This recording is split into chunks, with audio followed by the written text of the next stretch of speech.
처음부터 남편은 무뚝뚝한 사람이었습니다. 사랑한다는 말도 결혼식 날 이후로 들어본 적이 없었고, 함께 식탁에 앉아도 핸드폰만 쳐다보는 남편에게 저는 어느새 익숙해져 있었습니다.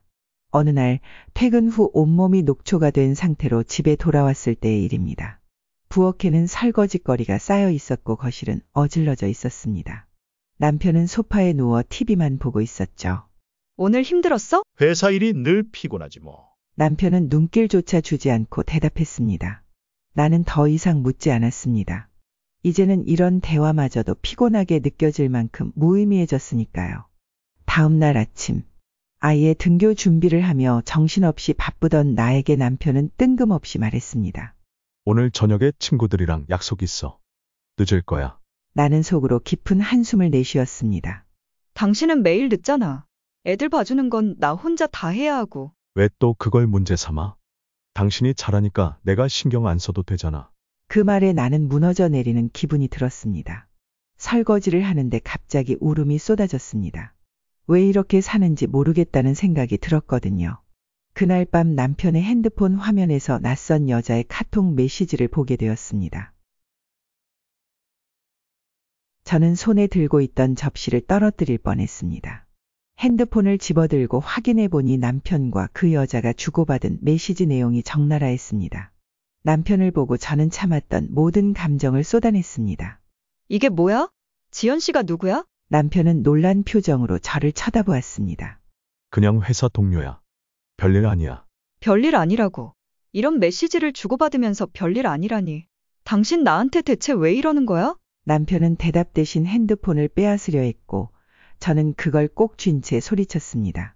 당신 내가 얼마나 참아왔는지 알아? 무심한 것도 모자라서 이제는 다른 여자까지 만나? 남편은 한숨을 쉬며 말했습니다. 그만 좀 해. 당신이랑 대화하면 늘 이런 식이야. 왜 나한테 이렇게 집착해? 그 말에 저는 더 이상 말을 잇지 못했어요. 그날 이후 저는 남편과의 대화를 줄였습니다. 더 이상 따지고 묻지도 않았죠. 남편은 제가 화를 풀었다고 생각했는지 이전처럼 무심하게 행동했고, 저는 그런 그를 바라보며 결론을 내렸습니다. 저는 이 관계에서 사랑을 찾을 수 없다는 걸 알았습니다. 이 결혼은 이미 끝났다는 신호를 보내고 있었죠. 아이에게도 저 자신에게도 더 나은 삶을 주고 싶었습니다. 저는 아이를 데리고 집을 나와 버렸습니다. 어느 날 제가 아이와 저녁을 먹고 있을 때 남편에게서 전화가 왔습니다. 핸드폰에 뜬 남편의 이름을 보는 순간 저는 온갖 감정이 밀려왔습니다. 받을까 말까 망설이다 결국 통화 버튼을 눌렀습니다. 무슨 일이야? 남편의 목소리는 어딘가 낯설고 가라앉아 있었습니다. 잘 지내냐? 저는 뭐라고 대답해야 할지 몰랐습니다. 그가 이어 말했습니다. 우리 이렇게 지내는 게 맞는 거야? 애들도 있는데 너무 길게 끌지 말자. 그 말을 듣는 순간 마음이 흔들렸습니다. 하지만 내가 먼저 단호히 말했습니다. 당신이 원하는 대로 끝낸 거잖아. 이제 와서 왜 그래? 남편은 한숨을 쉬며 말했습니다. 나도 잘못했다. 그땐 내가 철이 없었어. 그런데 이렇게 끝낼 수는 없는 것 같아. 아이도 그렇고 우리 다시 생각해보자. 통화를 끝내고 나는 한참 동안 멍하니 앉아 있었습니다. 아이는 그런 내 모습을 보며 물었습니다. 엄마, 무슨 일이야? 아니야, 별일 아니야. 얼른 밥 먹어. 하지만 내 머릿속은 복잡했습니다. 헤어진 이후로 저는 혼자 아이를 키우며 힘든 시간을 보냈습니다.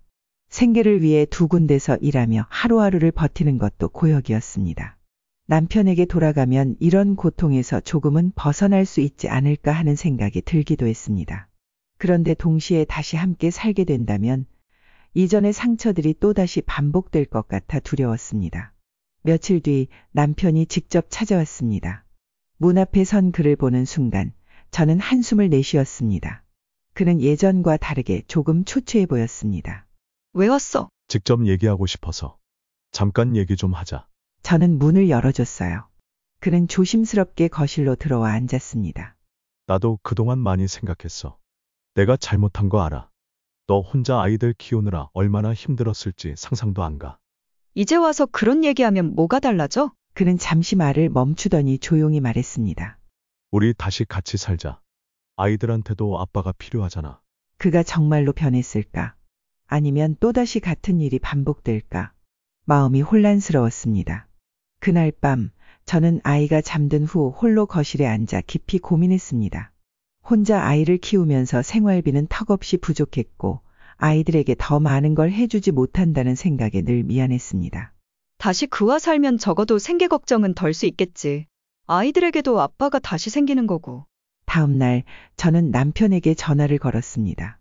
생각해봤는데 우리 다시 한번 잘해보자. 하지만 이번에는 당신이 정말 바뀌어야 해. 남편은 한숨을 내쉬며 말했습니다. 고마워. 정말 고마워. 이번엔 달라질 거야. 믿어줘. 우리는 다시 함께 살기 시작했습니다. 처음 몇 달은 나쁘지 않았습니다.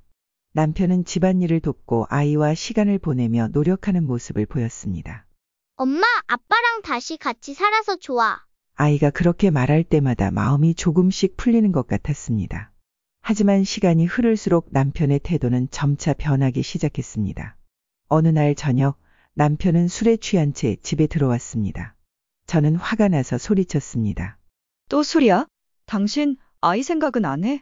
이렇게 사는 거 바꾸겠다고 한 거 아니었어? 남편은 짜증을 내며 말했습니다. 하루 종일 일하다가 술 한 잔도 못해. 당신은 왜 맨날 잔소리야? 그게 잔소리로 들려? 이러려고 다시 같이 살자고 한 거 아니잖아. 남편은 대답 대신 방문을 쾅 닫고 들어가 버렸습니다. 나는 그 자리에 앉아 눈물을 흘렸습니다. 그런데 그때 예상치 못한 일이 터졌습니다. 엄마가 갑자기 쓰러지셨고 병원에서는 수술이 필요하다고 했습니다. 수술비는 무려 3천만 원. 적은 금액이 아니었죠. 저희는 형제가 언니와 저 둘뿐인데 언니도 경제적으로 힘든 상황이라 돈을 낼 수 없는 형편이었어요. 결국 엄마의 수술비를 마련할 사람은 저밖에 없었죠.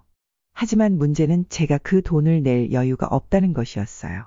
결국 저는 남편에게 도움을 요청하기로 했습니다. 남편은 당시 작은 사업을 하고 있었는데 다행히 잘 되는 편이었거든요.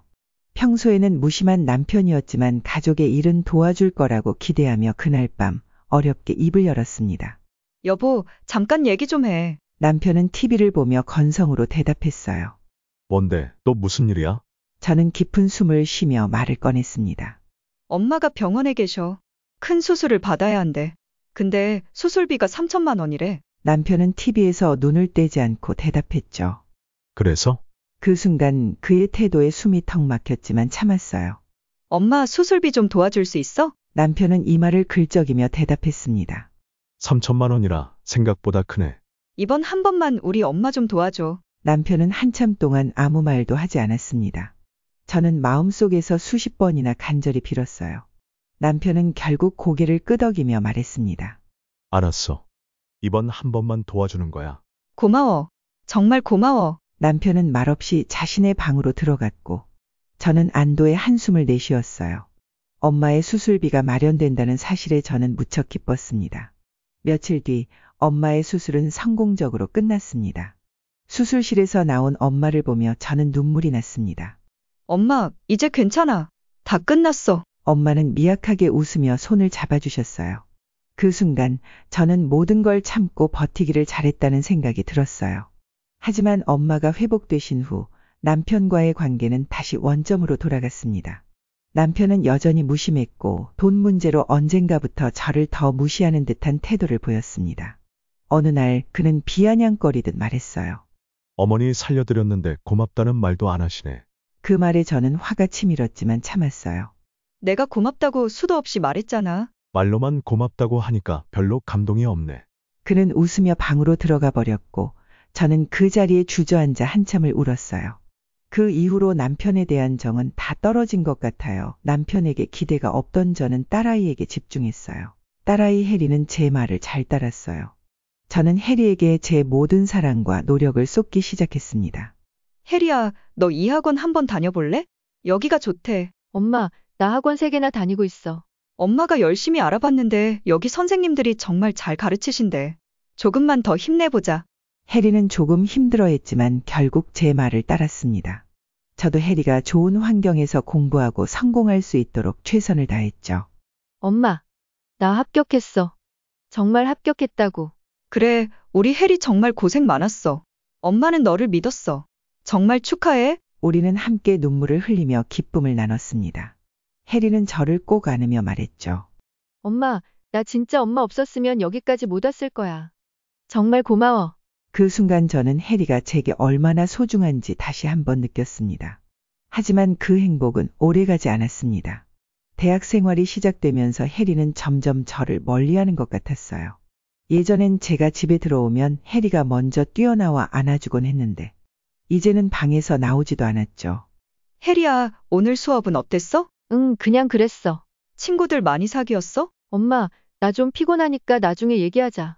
대화를 시도할수록 딸은 점점 저를 피하는 듯 했어요. 예전에 다정한 딸이 아니었죠. 그러던 어느 날 해리가 남자친구를 사귀었다는 사실을 알게 됐습니다. PC에서 해리 아이디로 로그인된 카톡 메시지를 보게 되었죠. 해리야, 이거 누구야? 네가 요즘 연락 많이 하는 사람 같은데. 엄마, 내 카톡을 왜 봐? 사생활 좀 지켜줘. 아니, 엄마가 널 걱정해서 그러지. 이 사람이 네 남자친구야? 해리는 결국 인정했지만 그의 정체를 알게 된 순간 저는 실망하지 않을 수 없었어요. 해리야, 네가 이런 사람을 만나면 안 되지. 네 수준이 있는데 왜 굳이 이런 애를 만나? 엄마, 그게 무슨 말이야? 사람을 수준으로 판단하면 안 되지. 해리야, 넌 좋은 대학 나왔고 앞으로 더 좋은 길을 가야 하는데 이런 사람이랑 어울리면 너의 미래가 망가진다고. 해리는 화를 내며 방문을 닫아버렸습니다. 저는 속이 타들어갔지만 딸을 설득해야겠다는 생각뿐이었죠. 딸이 그 남자를 만나는 것을 막으려면 강력한 조치가 필요하다고 생각했어요. 그래서 유학 이야기를 꺼냈습니다.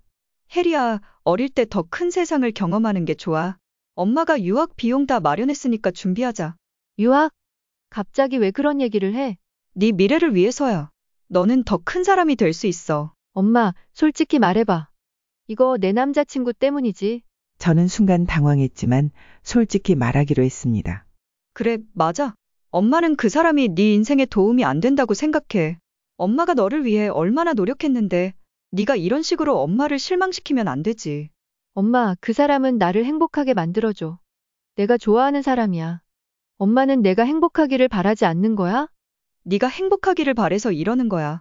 나중에 후회하지 않으려면 지금 선택을 잘해야 해. 해리는 결국 유학을 받아들였지만 그 과정은 눈물과 싸움의 연속이었습니다. 유학을 떠나는 날 해리는 저에게 말을 건넸습니다. 엄마가 날 위해 노력한 거 알아. 그런데 엄마 방식이 항상 옳은 건 아니야. 나를 위한 거라면서 결국 엄마의 뜻만 강요한 거잖아.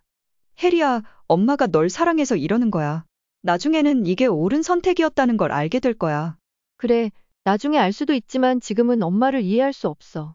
해리는 그렇게 떠났고 저는 공항에서 홀로 남아 눈물을 흘렸습니다.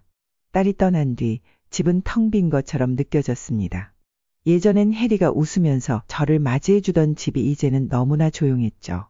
해리야, 내가 엄마를 원망하더라도 엄마는 너를 위해 한 거야. 그걸 나중에라도 알아줬으면 좋겠다. 저는 딸의 행복을 위해 선택했다고 믿었지만 그 선택이 정말로 옳았는지는 확신할 수 없었습니다.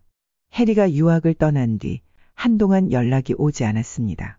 저는 매일 딸의 연락을 기다렸지만 딸은 아무 연락이 없었어요. 해리야, 잘 지내니? 밥 챙겨 먹고 공부 힘들면 언제든 엄마한테 연락해. 몇 번의 메시지를 보냈지만 답장은 오지 않았습니다. 딸이 원망하고 있다는 사실을 알았지만 제 자존심 때문에 더 이상 연락하지 못했어요. 어느 날 지인의 입을 통해 뜻밖의 소식을 듣게 됐습니다. 언니, 해리 유학 갔다가 남자친구랑 다시 만났다며? 뭐? 무슨 소리야? 해리가 한국에 돌아온 것도 아닌데. 남자친구가 유학 간 곳으로 갔다는 얘기를 들었어. 해리가 거기서 그 남자하고 살고 있대. 순간 머리가 하얘졌습니다. 저는 곧바로 해리에게 전화를 걸었지만 연결되지 않았어요.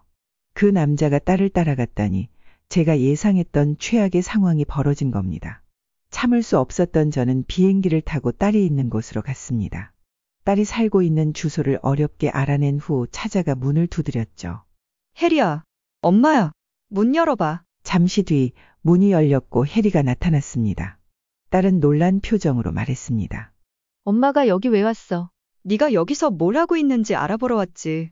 그 사람이랑 같이 있는 거 맞아? 그 순간 남자친구가 집 안에서 나왔습니다.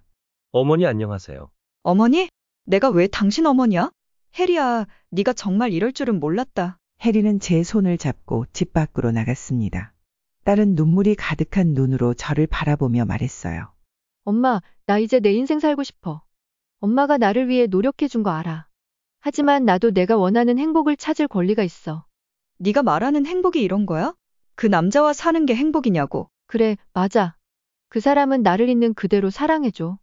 엄마처럼 나를 바꾸려고 하지 않아. 저는 차마 더 이상 말을 잇지 못했습니다. 해리가 제게서 멀어지고 있다는 것을 온몸으로 느낄 수 있었어요.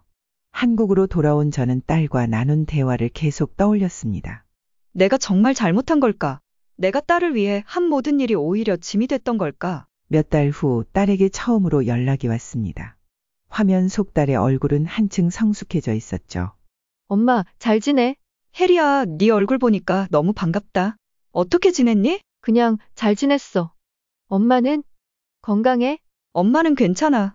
네가 연락 주길 기다렸어. 딸은 잠시 망설이더니 말했습니다. 엄마, 나 결혼하려고. 그 사람하고. 딸의 말에 저는 깊은 한숨을 내쉬었습니다. 혜리야, 일단 한국으로 들어와. 엄마랑 다시 얘기하자. 엄마가 이렇게 계속 우리 사이를 반대하면 더 이상 연락하기 힘들 것 같아. 딸과 연락은 완전히 끊겼고 저는 매일 딸의 소식을 기다리며 초조한 마음으로 지냈죠. 남편은 점점 더 냉소적으로 변해갔습니다. 걔는 이제 우리 딸 아니야. 호적에서 파버려. 무슨 소리야? 혜리는 우리 딸이야. 아무리 그래도 그렇게 말하면 안 되지. 내 말이 틀렸어? 네가 그렇게 애지중지하니까 얘가 저 모양 아니야. 남편의 무심한 말은 저를 더욱 외롭게 만들었습니다. 딸이 그리웠지만 어떻게 할 방법이 없었죠. 어느 날 딸의 고등학교 친구 어머니로부터 뜻밖의 전화를 받았습니다. 혜리 어머니, 혜리 소식 들으셨어요? 아니요. 혹시 무슨 일이라도 있나요? 혜리가 한국에 돌아왔대요. 그런데 뭐요? 무슨 일인가요? 아들을 낳았다고 들었어요. 그런데 상황이 많이 어렵다더군요. 순간 머리가 하얘졌습니다. 딸이 아들을 낳았다니. 저는 믿기지 않아 목소리가 떨렸죠. 혜리가 아이를 낳았다고요? 지금 어디 사는지 아세요? 정확히는 모르지만 많이 힘들게 지낸다고 들었어요. 취업도 못하고 남편분도 별로 안 도와주는 것 같더라고요. 그 말을 듣는 순간 심장이 무너지는 것 같았습니다. 저는 딸의 소식을 확인하기 위해 여러 곳에 전화를 돌렸습니다. 혜리가 자주 연락하던 친구들에게도 물어봤죠. 마침내 딸이 살고 있다는 주소를 어렵게 알아냈습니다. 그날 저는 떨리는 손으로 집 문을 두드렸습니다. 혜리야, 엄마야, 문 좀 열어봐. 잠시 뒤 문이 열렸고 딸이 나타났습니다. 그녀의 얼굴은 너무나 초췌했고 눈 밑은 다크서클로 가득했죠. 엄마, 여기까지 왜 왔어? 너 보러 왔지. 그동안 얼마나 보고 싶었는데. 엄마, 지금 와서 왜 그래? 난 괜찮아. 그냥 돌아가. 괜찮다고? 네 얼굴이 이게 괜찮아 보이니? 엄마랑 얘기 좀 하자. 집 안으로 들어가 보니 상황은 더 충격적이었습니다. 낡은 가구와 최소한의 생활용품들만 있는 초라한 집이었죠. 방 안에서는 아이의 울음소리가 들려왔습니다. 혜리야, 네가 이렇게 살고 있는 줄은 몰랐어. 왜 엄마한테 말을 안 했니? 엄마한테 말하면 뭐가 달라지는데? 어차피 엄마는 내 선택을 항상 비난하잖아. 비난하려고 온 게 아니야. 네가 힘들어 보이니까 돕고 싶어서 온 거야. 딸은 눈물을 흘리며 조용히 말했습니다. 엄마, 나 솔직히 너무 힘들어. 대학도 졸업 못했고 취업도 안 돼. 남편은 돈 버는 능력이 없어서 하루하루 먹고 사는 것도 힘들어. 아이 키우는 것도 나 혼자 해. 그 말을 듣는 순간 제 가슴은 찢어지는 듯 했습니다. 저는 딸과 손주를 데리고 나오기로 결심했습니다. 혜리야, 이대로는 안 돼. 엄마랑 같이 가자. 여기서 벗어나야 해. 엄마, 나는 남편을 두고 갈 수 없어. 혜리야, 지금 당장 그 사람과 헤어지라는 게 아니야. 하지만 네가 아이를 제대로 키우려면 환경부터 바꿔야 해. 딸은 한참을 망설였지만 결국 제 손을 잡았습니다. 우리는 사위를 두고 그 집을 나왔습니다. 몇 달 후 딸은 이혼을 했고 홀로 아이를 키우며 힘겹게 살아가고 있었습니다. 경력이 없어 취업은 쉽지 않았고 경제적 부담과 육아 스트레스까지 딸을 옥죄고 있었죠. 딸의 눈물에 저는 마음이 약해져 제 노후 자금을 아낌없이 내어주고 심지어 제 이름으로 카드를 만들어 딸에게 주었습니다. 힘들 땐 이 카드를 사용해. 대신 꼭 필요한 데만 써야 한다. 알겠지? 처음엔 딸이 정말 생활에 필요한 곳에만 카드를 쓰는 줄 알았습니다.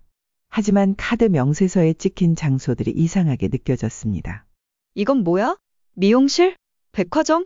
무슨 화장품을 이렇게 비싼 걸 사는 거야? 엄마, 맨날 애만 보고 있으면 답답해서 쇼핑 좀 했어.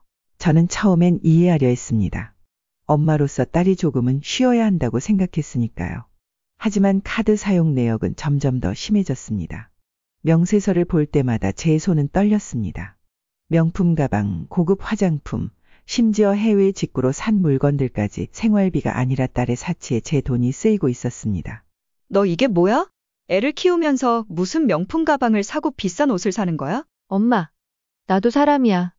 나도 좀 꾸미고 싶고 사람들한테 무시받고 싶지 않다고. 네가 꾸미는 건 좋아. 그런데 이건 네가 감당할 수 없는 거잖아. 엄마 카드로 이렇게 막 쓰면 어떡하니? 엄마가 준 거잖아. 이제 와서 왜 뭐라 해? 딸의 목소리는 점점 더 날카로워졌고 저는 더 이상 뭐라고 할 수가 없었습니다. 결국 저는 딸에게 신용카드를 가져가겠다고 했습니다. 그때 딸의 말이 저를 무너지게 했습니다. 엄마는 내가 어떻게든 알아서 살아가길 바라는 거야? 내가 망가지든 말든 상관없다는 거지. 그게 아니야. 엄마는 네가 올바르게 살길 바라는 거야. 알겠어. 이제 엄마도 날 버리는 거네. 딸의 눈물과 말에 저는 또다시 마음이 약해져 결국 아무 말도 하지 못했습니다. 그런데 며칠 뒤 집으로 이상한 우편물이 쏟아지기 시작했습니다. 대출 승인 통지서, 연체 알림 전부 제 이름으로 온 것이었습니다. 이게 다 뭐야? 내가 대출을 받은 적이 없는데. 딸은 이미 모든 걸 알고 있었다는 듯 태연하게 말했습니다. 엄마, 내가 갚을 거니까 걱정하지 마. 네가 갚는다고. 네가 무슨 돈으로? 네 명의도 아니고 왜 내 이름으로 이런 짓을 해? 엄마 주민번호, 이름 다 내가 알고 있잖아. 엄마가 빚지면 아빠가 갚아주겠지. 너 제정신이야. 이게 무슨 짓인지 몰라? 엄마가 빚더미에 앉게 되는 거라고.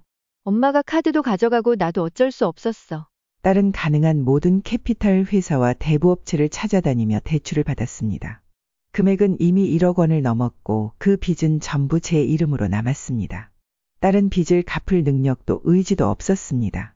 내가 널 낳고 길렀는데 네가 어떻게 이럴 수 있니? 이건 엄마를 죽이는 거야. 내가 힘들 때 도와주겠다고 엄마가 말했잖아. 그래서 이혼하고 애 키우면서 버틴 거야. 이제 와서 나 혼자 책임지라는 거야? 그렇게 힘들었으면 엄마랑 상의했어야지. 이건 가족을 이용한 거잖아. 엄마도 알잖아. 나 같은 이혼녀는 어디 가서 돈 못 빌려. 엄마가 도와줘야만 한다고? 딸의 뻔뻔한 태도에 저는 말문이 막혔습니다. 그날 이후 저는 매일 대출 업체로부터 독촉 전화를 받으며 하루하루를 견뎌야 했습니다. 결국 저는 변호사를 찾아갔습니다. 딸아이가 제 주민등록번호를 사용해 불법으로 대출을 받은 만큼 법적으로 문제를 삼아야 한다는 이야기를 들었지만 그런 결정을 내리는 것이 쉽지 않았습니다. 어머님, 이대로 두면 신용불량자가 될 수 있습니다. 딸을 설득하시거나 아니면 법적 조치를 하셔야 합니다. 딸을 고발하라니요. 그게 말이 됩니까? 내 새끼를. 저는 딸의 행동에 분노하면서도 끝까지 엄마로서 딸을 포기하지 못했습니다. 그러던 어느 날 남편이 출근길에 교통사고를 당했다는 연락을 받았습니다. 가족분이시죠? 안타깝게도 환자분이 끝내 숨을 거두셨습니다. 뭐라고요?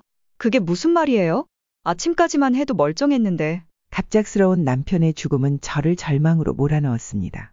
장례를 치르는 동안에도 딸은 한 번도 나타나지 않았습니다. 장례를 마치고 남편의 유산 문제가 해결되었습니다.